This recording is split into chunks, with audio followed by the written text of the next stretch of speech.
I don't love it when you're doing a scene and you finish the take and the director is still at the monitor and they're changing the setup. No one has told you anything. I feel like communication is important, and I get sometimes it gets busy and No, there's always time to say, hey, we got that. there's Good always work. time to do that. That's my one gripe sometimes. You're like, oh, okay, we've moved on. Do you have anything that you really enjoy when a director does for you on set? For me, I really love being able to do the first take before they come in with ideas. Like, obviously, you block the scene and you figured that out together, but being able to do the first take without having any of their ideas in your head about what the scene should look like or should be. And then also, once you get it, if there's time, it's a beautiful thing to be able to have like a gimme take at the end, like a free take. And that's usually where you find amazing new things because pressure's off. Today on the podcast, I'm joined by Sarah Dugdale, an actress you'll recognize from multiple seasons of Virgin River and dozens of other film and TV projects as well. We talked about audition rooms, callbacks, and working with directors, and what actors should do on set when they really want to demonstrate that they're a leader. So this episode is packed with practical, usable advice for actors at any stage, and it's for directors who want stronger performances from their cast. And when you were booking things here and there, what kind of roles were you getting a lot of? At least in the beginning, like I felt very fortunate on The Haunting Hour. It was a guest star on the episode. Uh-huh. It was like an anthology series. So the episode was about like me and my friend. So I think I was there for every day of that episode shoot, which was a great way to jump right in. Right. It's not like I started with one-liners, and those are difficult in their own right. Yeah. But I was getting to go and be a whole character. Yeah. So that was kind of the start for me. And then did Lifetime movies for years. Those paid my bills for years. Yeah. I imagine that you were really ready to go. So how much preparation do you do for a day on set? Like if you had a scene, say you have two scenes, how much time will you spend and what do you do to prepare for those besides knowing the lines? Like what else are you doing? Yeah, I mean, I think it depends. At this point, because of all the work that I've done in the past, some of it just kind of becomes innate. Like I don't have to do as much written work as I used to. I don't have to focus as much on the lines because the memorization just comes a lot easier. But I still like to break a scene down and figure out what my goal is and what my obstacles are, and then how am I going to get what I want in the scene, and then whether I get that at the end of the scene or I don't, because that'll dictate what happens in the next scene that I'm in. Sometimes I like to find music. Sometimes that's a way into the character. Sometimes it's nice to have a playlist for a character and get in that way. But I feel like in the past, especially when I started out, I would do a lot of written work about the circumstances and who the character was, or I would sometimes journal in the character's voice just to really get in there. And sometimes it's nice to go back to those tools if I'm feeling stuck.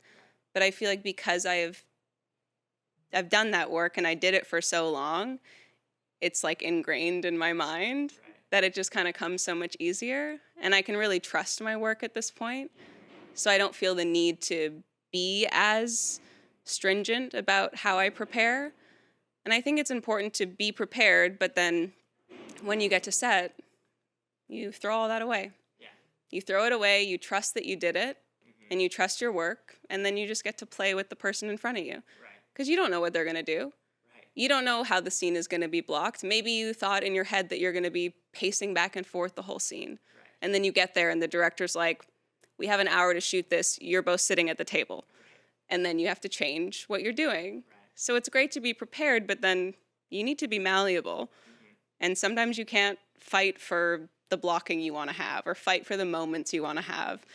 You can do whatever you want in the moment to moment in between. That's where you have control. And do you find that you're using, like, in scenes, you're using your own life experiences here and there, or is that something you avoid? I've heard actors say kind of either or, that a lot of them do have an easier time acting if they can relate it to something that happened to them. I know that's a practice, but I can't remember what teacher that is. Yeah, I feel like I used to use it more, especially when I was first starting to, like, tap into, like, my emotions and being able to bring them up like at an instant's notice sort of thing.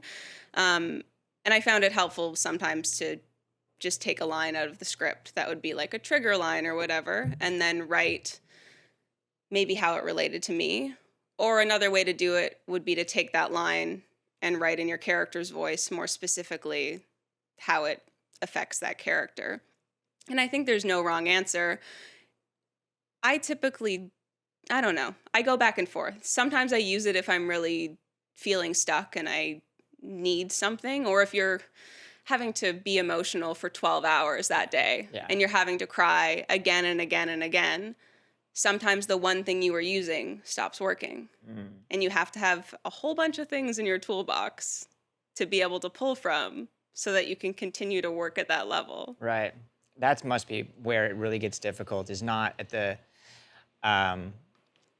not when you're going into a scene that you're excited about and prepared for and you're kind of fresh, but where acting becomes challenging is when it's at the end of the week, at the end of the day, and maybe you're in some kind of cold weather and all of these things start adding up.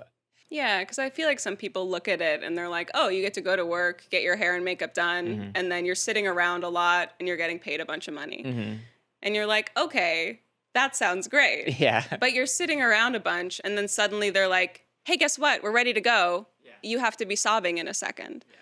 Like, it's those things where you have to be so prepared and just know that you're able to bring that stuff up. Because time is money. Yeah. You don't have time to be sitting around being like, hey, I need 5 minutes to get back into that headspace. Sometimes there's no time for that.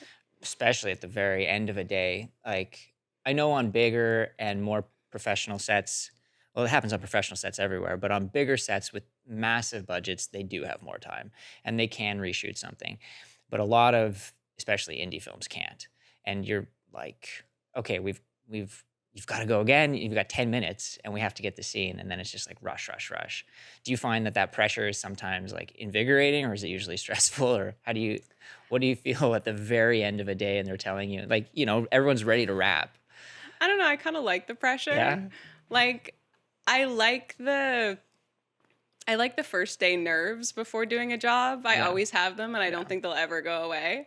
And then also the sort of, I don't know if it's even pressure, but it's like the challenge of having to show up in the best way in the short amount of time that you have.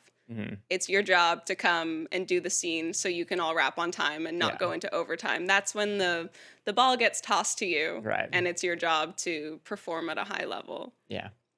So the challenge. I like the challenge. I like it too, actually. I think that's part of why there's a bit of a thrill. Like, there's a rush when everything works together, when everyone's working together. It feels, like magic. Yeah. When you have to do your job and the camera guys have to do theirs, and it's a challenging move, perhaps. Yeah. Everyone has to work at that high level, and they do, and it's just like, we got it. No, I just feel like sometimes you're at a point where you're losing the light, and that's, I feel like, the most stressful, because it's one thing to go into overtime in a studio. It's not ideal. Yeah. But if they're losing the light, if you don't get the shot, you don't get the shot. No, you don't. And there's been some moments like that where you can tell that everybody's stressed. Yeah. And you have to work really hard not to let that become your stress. Yeah. Because that's not going to help anybody.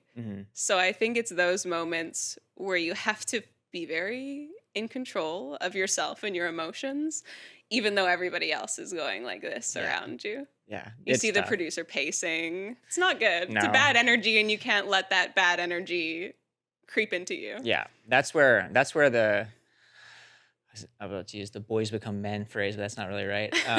That's where it really does stronger, confident people stand out, and you see those leadership roles emerge in those situations. I like to think that I have a good head on my shoulders for when it gets really stressful like that. A lot of people start getting crazy. You seem to have a good disposition. You just gotta calm it down, or make jokes and stuff. But that's another thing that I noticed about